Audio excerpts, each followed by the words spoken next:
Hello and welcome to the SANS and its Storm Center's Stormcast. My name is Johannes Ulrich, and this episode brought to you by the Graduate Certificate Program in Incident Response is today recorded in Jacksonville, Florida. In today's diary, Jan is writing about how Google is aiding phishing attacks by providing open redirects. Now, these open redirects aren't provided intentionally, but more or less accidentally. In this particular case, the problem stems from links that Google offers from its Maps pages to the hotel websites that are linked from the maps. This link actually at first looks kind of like they're doing the right thing. There are two parameters to the URL. There is a token and then the actual URL. Now, what often happens in these kind of cases is where the token provides some kind of cryptographic assurance that the URL is actually the URL that you will like to direct to. However, in this case, the token appears to be more encoding where the link came from and who may have clicked on it. So once you have a valid token, doesn't matter which one it is, you just may append any URL, doesn't even have to be a valid hotel link, to the URL here, and then, well, the victim will be redirected, initially believing that they went to Google.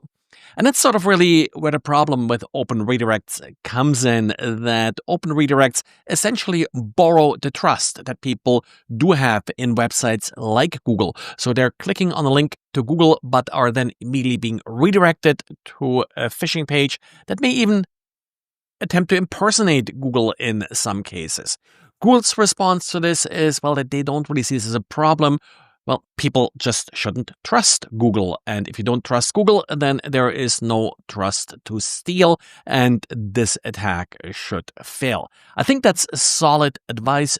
Don't trust Google. And that's probably the best defense you have at this point. Of course, for your own websites, again, to prevent these type of open redirects, you want to carefully allow list which URLs you direct to. And if you have millions of different URLs, like that's probably the problem that Google is running into here with all these hotel links. Well, maybe add a cryptographic identifier that will then make sure that this particular link is actually authentic as it's being passed to whatever system you're using to do the actual redirect.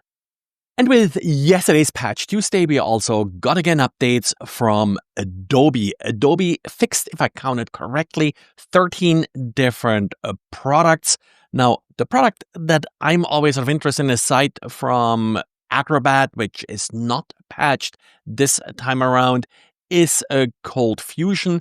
For ColdFusion, we got updates that Adobe considers priority 1.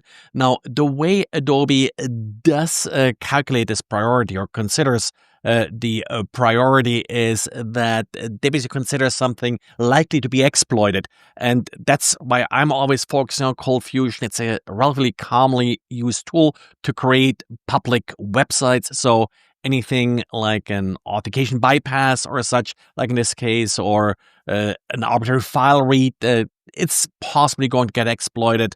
And we have a number of different arbitrary file read, arbitrary code execution vulnerabilities being addressed in this update. So definitely get that patched. And about 2 weeks ago, we talked about active exploitation of a Samsung magicInfo 9 vulnerability. This is a content management system that's often used to manage content on Samsung displays, like for advertisements and such. Well, back then there was some confusion whether or not this particular vulnerability was patched in August. Today, Samsung did release another update for this particular vulnerability, but if you read the actual note here from Samsung, other than assigning it a new CVE number, well, it's actually verbatim the same as they published last August. So no surprise that there is confusion about which patch actually was addressed by what update.